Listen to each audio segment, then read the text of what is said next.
William Hendrickson,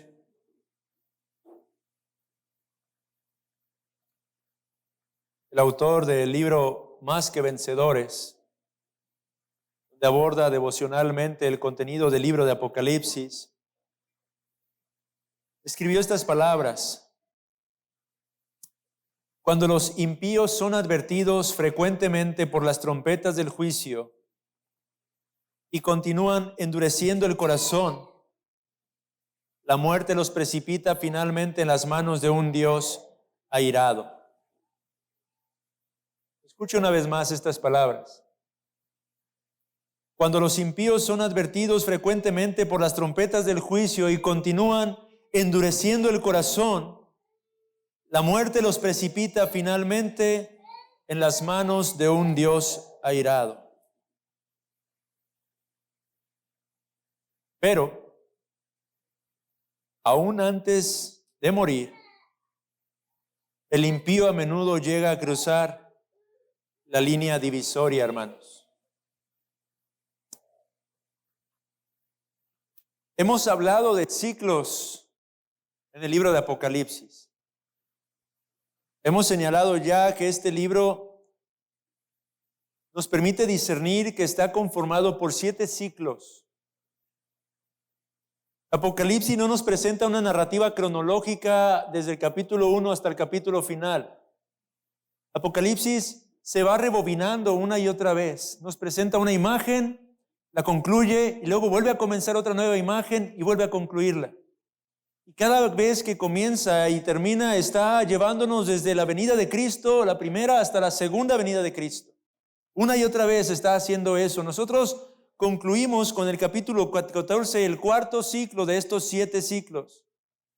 Ahora, dentro de estos ciclos, en el tercer ciclo, nosotros escudriñamos lo que conocimos como las trompetas del juicio. Y cuando vimos ese pasaje de las Sagradas Escrituras, decíamos que estas trompetas tenían una función particular en el Antiguo Testamento. Las trompetas a menudo se empleaban para advertir. Cuando Jericó fue conquistada, el patrón que se llevó a cabo antes de el juicio, la caída, la destrucción de aquella ciudad, fue de trompetas sonando una y otra vez alrededor de sus murallas. ¿Recuerdan ustedes ese pasaje?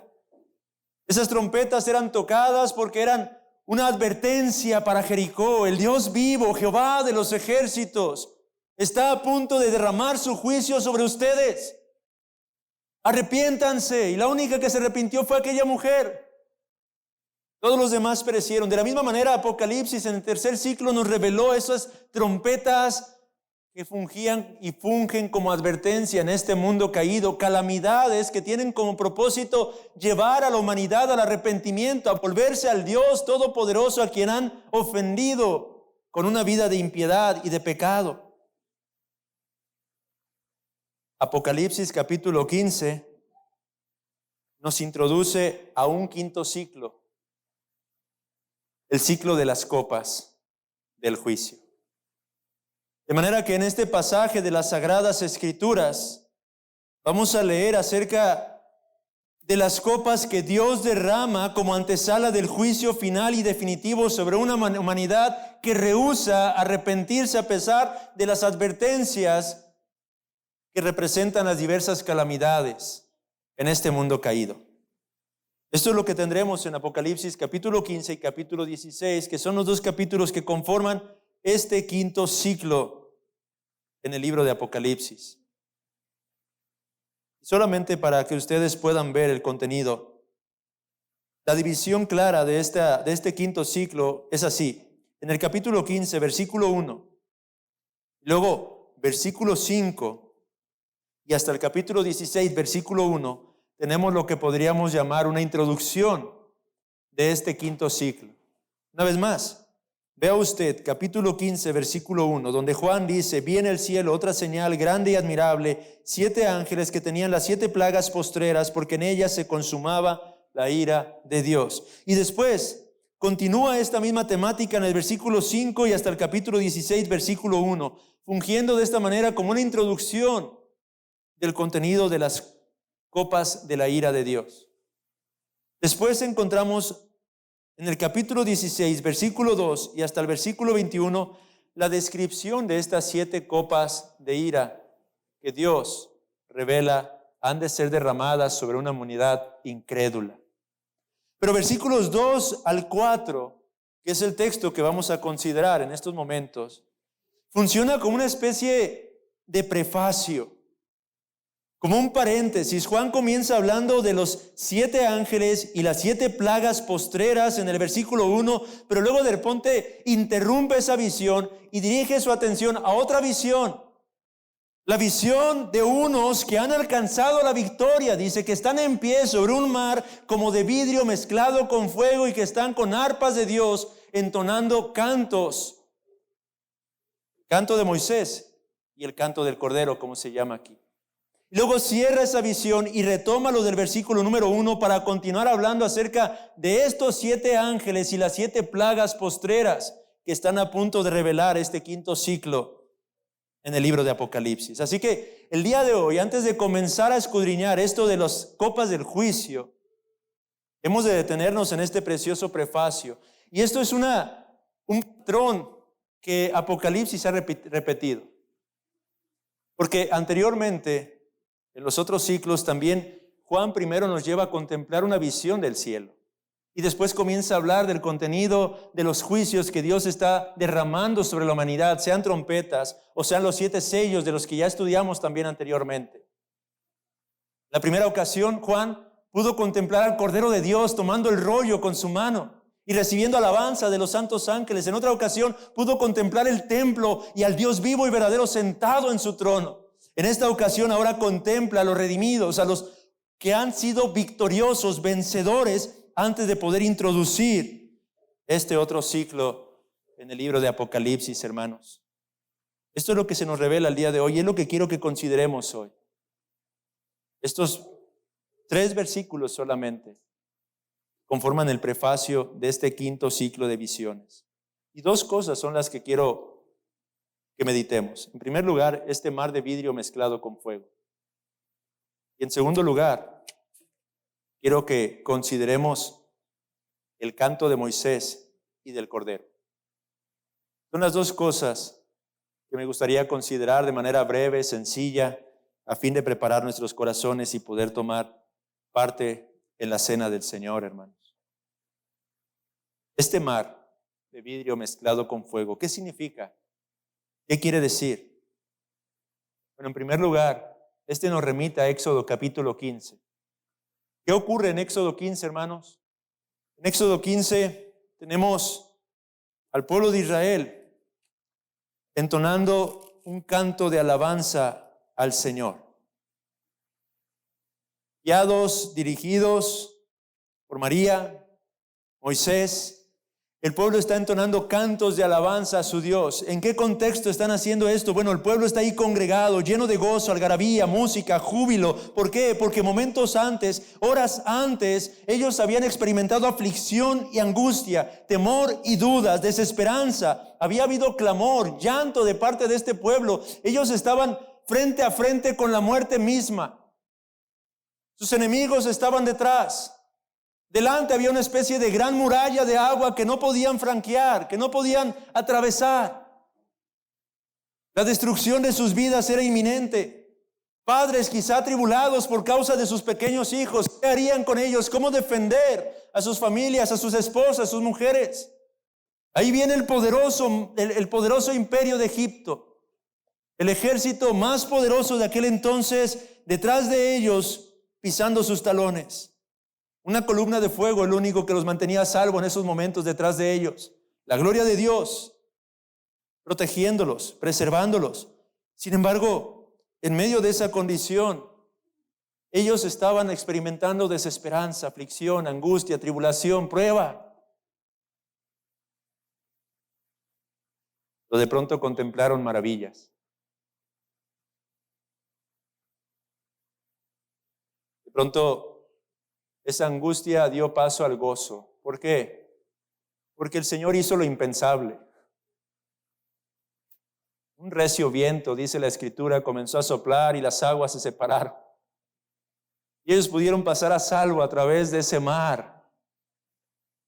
Y una vez que pudieron cruzar, ese mismo camino que representó su salvación se convirtió en un juicio para con sus enemigos, pues todos los egipcios perecieron ahogados en esas aguas. De manera que el pueblo se encontraba ahora del otro lado del mar, cantando con gozo y alegría tras haber experimentado aquella preciosa y poderosa liberación. Y amados hermanos, esto es lo que nos está presentando Juan. Esta es la imagen que quiere que tengamos en nuestras mentes y corazones. Este mar de vidrio mezclado con fuego, al remitirnos al Éxodo capítulo 14 y capítulo 15, podemos interpretarlo como símbolo de dos cosas. La primera, este mar de vidrio mezclado con fuego es símbolo de la obra de santificación que es necesaria para la salvación. Vaya a 1 de Pedro, capítulo 1, versículo 7.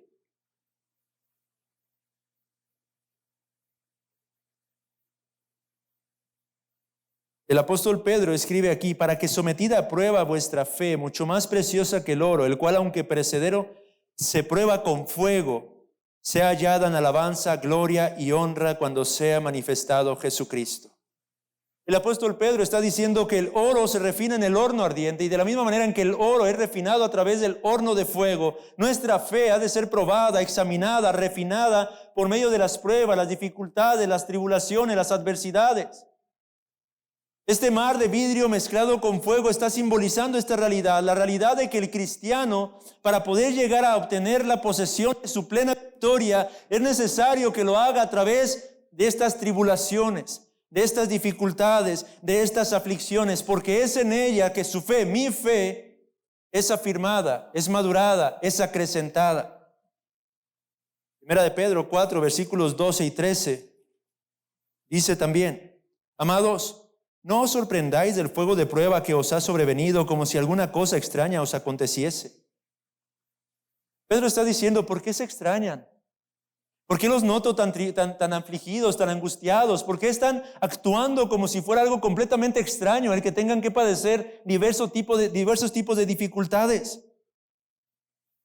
Vea lo que dice el versículo 13: sino gozaos por cuanto sois participantes de los padecimientos de Cristo, para que también en la revelación de su gloria os gocéis con gran alegría. Esta visión que contempla Juan nos recuerda el día de hoy, amados hermanos, que para estar con el número de los victoriosos, de los que han vencido, es necesario que lo hagamos a través de los padecimientos, a través de las aflicciones. Para poder llegar a entonar el canto de Moisés y del Cordero en compañía de estos hombres que se encuentran ahí congregados, reunidos, es necesario que atravesemos por diversos tipos de dificultades y aflicciones, amados hermanos. El creyente es llamado a tener parte con Cristo. Vaya a Filipenses capítulo 3, versículos 10 y 11.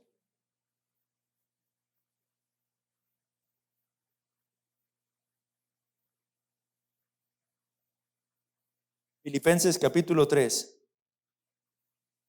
Vea lo que dice el apóstol Pablo aquí. Ya nos dijo el apóstol Pedro: no es extraño que padezcan.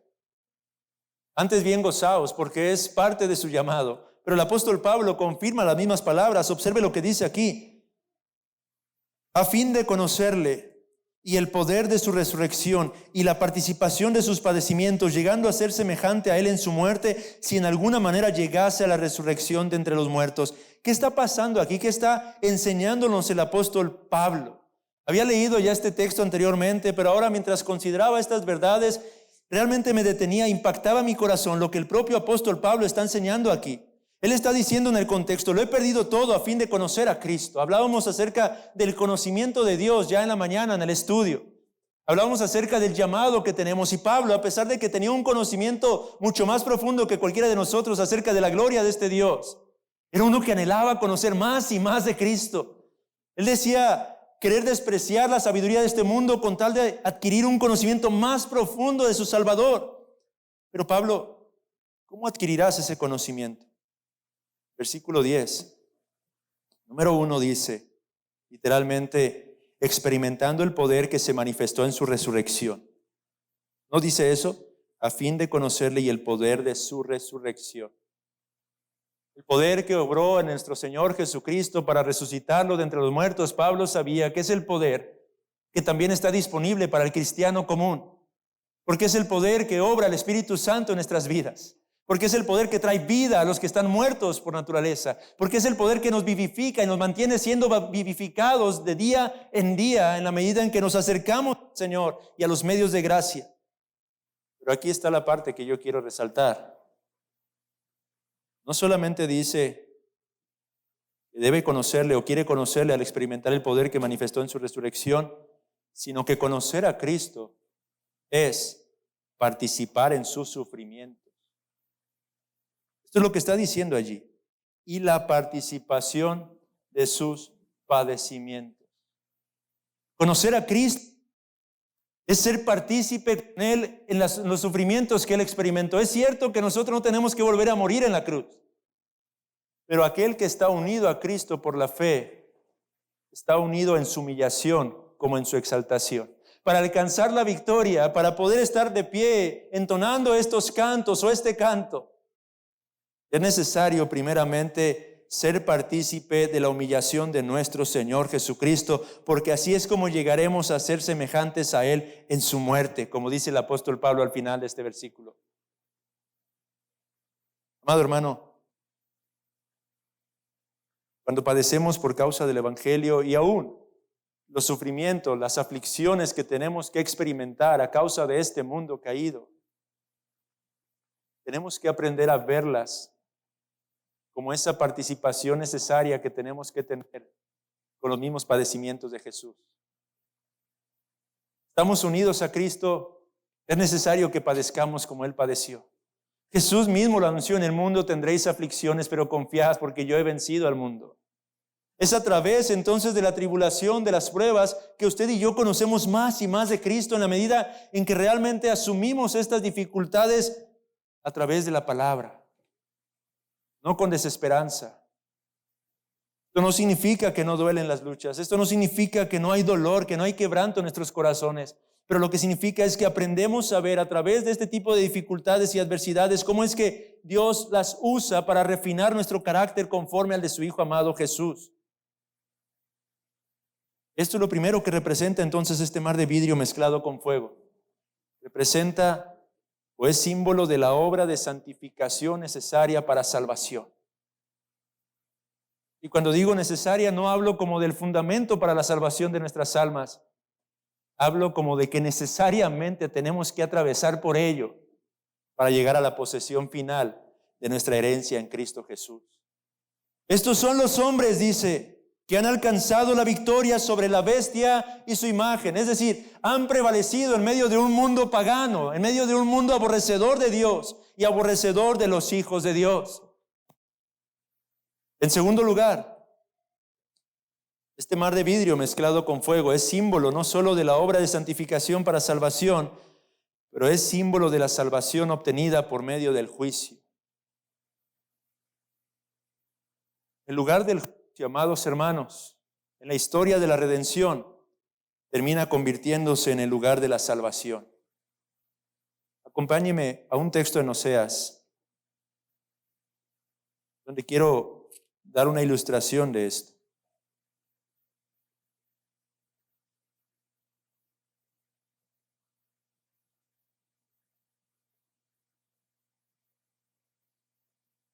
Libro del profeta Oseas, capítulo 2, versículo 15.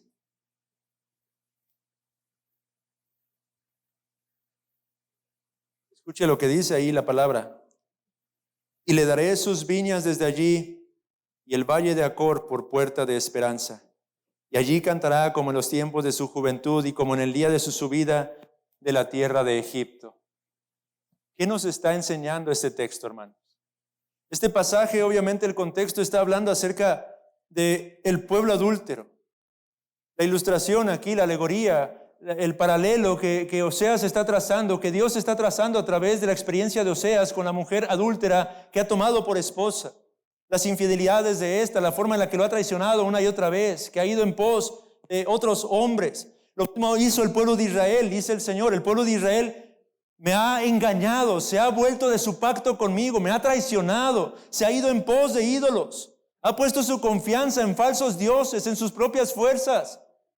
Pero dice, en medio de esto, yo mostraré gracia, yo mostraré misericordia, yo traeré y renovaré la esperanza para ellos. Y cuando haga esto, ellos cantarán como en los tiempos de su juventud, cuando experimentaron la liberación que yo soy capaz de ofrecer, de dar, de conceder. Ellos una vez más entonarán cantos y alabanzas a mi nombre. Pero ¿dónde ocurrirá eso? El texto dice en el valle de Acor. ¿Cuál es ese valle? Ese valle, esa palabra significa turbación. Es el valle en el que Acán murió apedreado por causa del juicio que Dios envió debido a su pecado. Por eso pusieron a ese valle, el valle de Acor, porque ahí el pueblo fue turbado a causa del pecado, de la iniquidad. Fue lapidado allí aquel hombre, junto con aquellos que le siguieron. Dios efectuó un juicio en ese lugar. Ese valle para el pensamiento judío era un valle sinónimo de juicio de Dios, maldición de parte de Dios. Pero ¿qué está diciendo el texto? Ese valle de Acor lo pondré ahora por puerta de esperanza. Ese lugar donde hubo un juicio, donde mi maldición fue derramada sobre ustedes, ahora será el lugar de donde brotará la esperanza para sus propias almas. Esta es la forma en la que Dios obra a través de la historia, amados hermanos. El Gólgota es un lugar de juicio. El monte de la calavera, esa cruz, ese madero, símbolo de maldición. Pero ese símbolo de maldición y juicio se convertiría en el símbolo de salvación y esperanza para todos los que ponen su confianza en Cristo. ¿Puede verlo, hermano? Este mar, entonces, el mar, que es en donde los enemigos del pueblo de Dios fueron juzgados, simboliza ahora el lugar en donde el pueblo de Dios es bendito. Es el lugar donde Dios derramó su ira y su maldición. Ahora es el lugar de bendición y es el lugar donde se encuentra esperanza. El pueblo de Dios, entonces, es necesario que pueda llegar a alcanzar la posesión de su plena victoria a través del juicio de Dios que derramará sobre esta humanidad caída. Este mundo ha de perecer, hermanos, pero lo que representa pérdida para algunos es la ganancia para otros tantos, hermanos.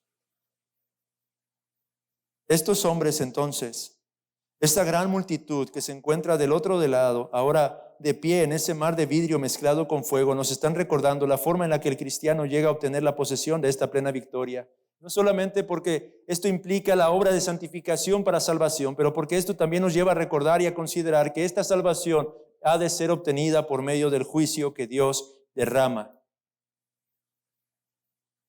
Ya habíamos leído acerca de estos victoriosos en Apocalipsis 12:11. Regrese un poco a Apocalipsis 12:11, donde el apóstol Juan dice, y ellos le han vencido por medio de la sangre del Cordero y de la palabra del testimonio de ellos, y menospreciaron sus vidas hasta la muerte. La victoria entonces de Apocalipsis 15 es una que es obtenida a través del juicio que Dios derramó sobre aquella cruz y que en última instancia volverá a derramar sobre este mundo impío. Y esto es lo que nos prepara para considerar las copas de la ira de Dios, hermanos. Pero bueno, este es el primer elemento que quería considerar. El segundo elemento, tras esta victoria que han alcanzado estos hombres, el texto nos dice que ellos se encuentran allí entonando dos cantos. ¿Cierto? Vayan al versículo número 3.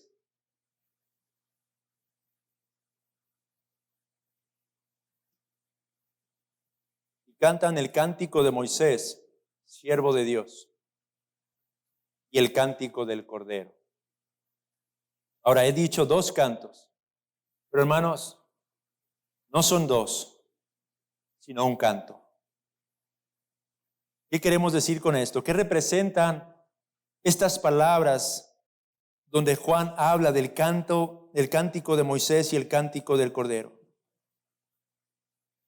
¿Quiénes son estos que cantan? ¿Y a quién están cantando? Yo creo, amados hermanos, después de considerar y meditar este pasaje, que el Espíritu Santo guió a Juan para describir este canto de alabanza que los redimidos entonan en la presencia de su Dios a causa de la victoria que ha concedido.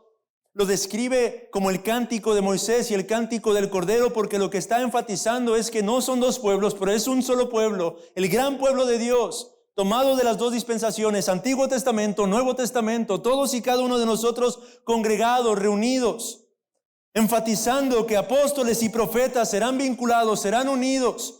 Todos y cada uno de nosotros, creyentes en el antiguo pacto, creyentes en el nuevo pacto, estaremos congregados allí, alabando a un mismo Dios por causa de una misma gran liberación que nos ha concedido a todos y cada uno de nosotros, hermanos. Esto es lo que está revelando, es lo que está manifestando, la gran liberación en común que todos hemos experimentado. Experiencias en un sentido tan similares, pero tan distintas. Cantando para alivio de los que aún se encuentran luchando en medio del conflicto y de las olas de ese océano que representan las tribulaciones, hermanos. Juan ve esta imagen y él cobraría aliento en su corazón. Recuerde una vez más dónde se encuentra Juan. Él está en Patmos. Él está abandonado, solo. Recuerde lo que ha escuchado acerca de lo que ha escrito para las iglesias en Asia, las dificultades que ciertamente seguirían enfrentando y contemplar esta visión.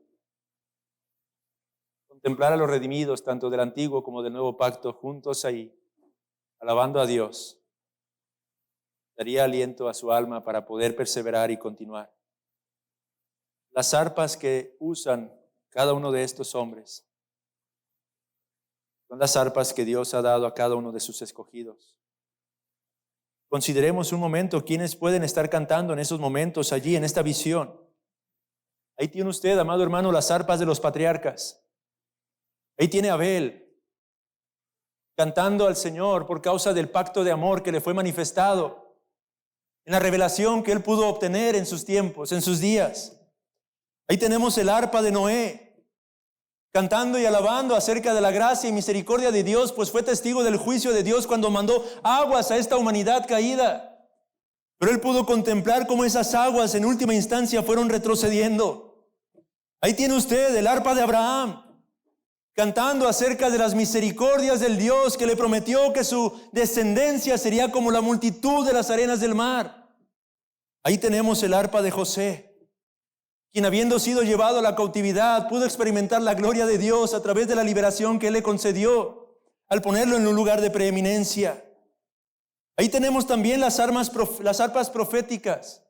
Tenemos las arpas desde Moisés hasta Malaquías, Isaías, Ezequías, David, Daniel, todos y cada uno de ellos, entonando su canto al Señor por causa de la experiencia de liberación que Él les permitió vivir en su momento. Ahí tenemos el arpa del último gran profeta, Juan el Bautista, hablando acerca de aquel que es la luz verdadera que ha venido a este mundo, hablando y alabando y glorificando a aquel del que dio testimonio cuando dijo: he aquí el Cordero de Dios que quita el pecado del mundo. Ahí estamos las arpas de aquellos que vivieron en ese intermedio entre la transición del antiguo pacto y el nuevo pacto: Simeón, Ana. Cada uno de ellos acompañados de los fieles que perseveraron en esos momentos y que aguardaban la llegada del Mesías, la consolación de Israel. En esta visión encontraremos seguramente también las arpas apostólicas. Ahí podemos ver a Juan, a Pablo, al propio Pedro, alabando al Señor, recordando esas palabras, pudiendo expresarlas ahora con toda libertad, ya sin pecado. Señor, tú sabes que te amo. Ya no caeré más, Señor, porque finalmente tú me has dado la victoria. Ya no te negaré una vez más, Señor, porque ahora estoy completamente seguro. Muchas tribulaciones he tenido que pasar, he tenido que enfrentar. El lugar de maldición ha sido el lugar de mi salvación. Y heme aquí, Señor. glorificando y alabando tu nombre para expresar mi gratitud y mi amor por todas las edades. Ahí están las arpas de la Roma pagana. Es decir, las arpas de la iglesia que vivió en ese periodo pagano de Roma. Los mártires, los amados hermanos que entregaron su propia vida, que fueron fieles, que perseveraron y que permanecieron hasta el fin, que estuvieron dispuestos y que obtuvieron su victoria sobre la bestia y su imagen y su marca y su número. Y ahora con singular gozo y alegría pueden decir: Señor, es por tu gracia que estamos aquí delante de ti. Ahí están también las arpas de los creyentes de la Roma papal. Aquellos que experimentaron sufrimiento, persecución, ya no en una Roma pagana, pero ahora en una Roma que actuaba y fungía como esta bestia. Desde Adán hasta esta misma hora, amados hermanos, de todos los rangos, de todas las edades, ahí están congregados los redimidos de Jehová. Antiguo Testamento, Nuevo Testamento. No dos cantos, pero un mismo canto, porque el cántico de Moisés es el cántico del Cordero, porque la liberación que experimentaron en el Mar Rojo es la misma liberación, o apuntaba a la gran liberación que Jesucristo llevaría a cabo en el Gólgota, en el Calvario, en aquella cruz. Por eso es que se mencionan estos dos cantos de esta manera, pero simplemente están haciendo alusión a un solo pueblo y un solo Dios que es magnificado, alabado y adorado, hermanos. El Dios de Abraham, el Dios de Isaac, el Dios de Jacob, es el Dios de Juan, el Dios de Pablo, el Dios de Pedro. Es mi Dios y es su Dios, hermano. Y este es el Dios que está siendo alabado. Este es el Dios que está siendo magnificado. Se habla de su majestad. Ellos dicen: grandes y maravillosas son tus obras. Esta palabra hace alusión a algo que de manera dramática inspira un total asombro. Veía un diccionario teológico cuando escudriñaba este pasaje de las Sagradas Escrituras, y cuando dice maravillosas son tus obras, describe esta especie de vista que lleva al espectador a hacerse la siguiente pregunta: ¿qué sigue, Señor, dado este espectáculo tan asombroso? Lo que están expresando entonces estos redimidos del Señor es una maravilla por causa del Dios vivo y verdadero, quien abrió el mar en dos, que es capaz de volver el desierto en campo, que es capaz de convertir la maldición en bendición, que es capaz de volver la tristeza en nuestro gozo y la debilidad en nuestra absoluta victoria. Grandes y maravillosas son tus obras. Eso es lo que están entonando. Ellos están exaltando su poder soberano, Señor, Dios Todopoderoso. Ellos están exaltando su justicia y fidelidad. Justos y verdaderos son tus caminos, y al mismo tiempo y finalmente están proclamando su incomparable excelencia. Rey de los santos, ¿quién no te temerá, oh Señor, y glorificará tu nombre? Pues solo tú eres santo. Por lo cual, terminan diciendo: todas las naciones vendrán y te adorarán, porque tus juicios se han manifestado. Esta es la bella imagen que Juan nos permite considerar en la antesala de las copas de la ira que han de ser derramadas, hermano. Una bella imagen que ha de traer consuelo, aliento, ánimo al corazón del verdadero cristiano. Porque hay un día, amado hermano, en el que usted estará ahí con su propia arpa. Usted se unirá a cada uno de estos hombres. Estará en compañía de Abel, Abraham, Isaac, Jacob, David. Estará en compañía de los profetas, Isaías, Ezequiel, propio Daniel, Oseas. Estará en compañía de Juan el Bautista, de los apóstoles, Pedro, Pablo, Mateo. Estará en compañía de los mártires que han perecido bajo la Roma pagana y bajo la Roma papal. Un buen día usted y yo, y nos tomamos de la gracia de Dios que es en Cristo Jesús, estaremos ahí entonando el mismo cántico, el cántico de Moisés y del Cordero, proclamando las mismas palabras. Grandes y maravillosas son tus obras, Señor Dios Todopoderoso. Mientras tanto, hermanos, déjenme aplicar solamente algo para poder disponernos a participar de este sacramento y dejando esta imagen en sus conciencias y corazones. En unión con Cristo hemos de experimentar y participar de sus sufrimientos, hermanos, pero también de su exaltación. Esa es la realidad que nos espera a cada uno de nosotros. Cada día, sin embargo, nosotros podemos experimentar y disfrutar esta victoria, un anticipo de esta victoria final y plena. Es lo que usted y yo podemos saborear día tras día en nuestro peregrinar por este mundo hasta ese glorioso instante. El apóstol Juan en su primera carta, capítulo 5, versículo 4, dijo: porque todo lo que es nacido de Dios vence al mundo, y esta es la victoria que ha vencido al mundo, nuestra fe. Esta es la victoria que ha vencido el mundo. Amados hermanos, es cierto que la victoria final la experimentaremos hasta que estemos allá reunidos con los redimidos. Pero aquí ahora, usted y yo podemos ir de victoria en victoria, de triunfo en triunfo. Usted y yo podemos vencer, podemos prevalecer en contra del mundo. ¿Pero cómo lo hacemos? Bueno, considere estas cosas. Viviendo en primer lugar conforme a nuestra vocación, usted vence al mundo. Cuando usted toma ese tiempo particular para considerar devocionalmente la Santa Escritura, usted está venciendo a este mundo. Cuando usted busca fuerzas en la oración, despojándose de toda autodependencia y toda autosuficiencia, usted está venciendo este mundo. Cuando usted vive conforme a la mente de Cristo y no conforme a la mente de este mundo, usted está venciendo a este mundo.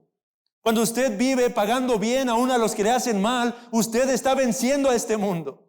Porque el mundo lo que hace es pagar mal por mal, pero el cristiano a través de la fe en Cristo actúa distinto al mundo. Cuando usted incluso expresa su amor para con aquellos que le aborrecen, usted está venciendo a este mundo. Cuando usted persevera en fidelidad, usted está venciendo a este mundo. Cuando usted se despoja de toda autojusticia, de toda jactancia, de todo orgullo, de toda vanagloria, cuando usted se considera a sí mismo como menor que los demás, usted está venciendo a este mundo. Cuando usted alaba y agradece al Señor en la aflicción, como lo hizo Job, usted está venciendo al mundo. Cuando usted se refugia, Señor, de su debilidad, usted está venciendo a este mundo. En otras palabras, cuando usted vive conforme al carácter de Cristo, usted está venciendo al mundo. Y ese solo es un anticipo de la gran victoria final, que es nuestra por la fe, a través de la suficiente obra de aquel que se entregó a sí mismo en el Gólgota. Aquel que tuvo que viajar o tuvo que bajar al valle de Acor para abrir nuestra puerta de esperanza, hermanos. Cristo Jesús, a quien vamos ahora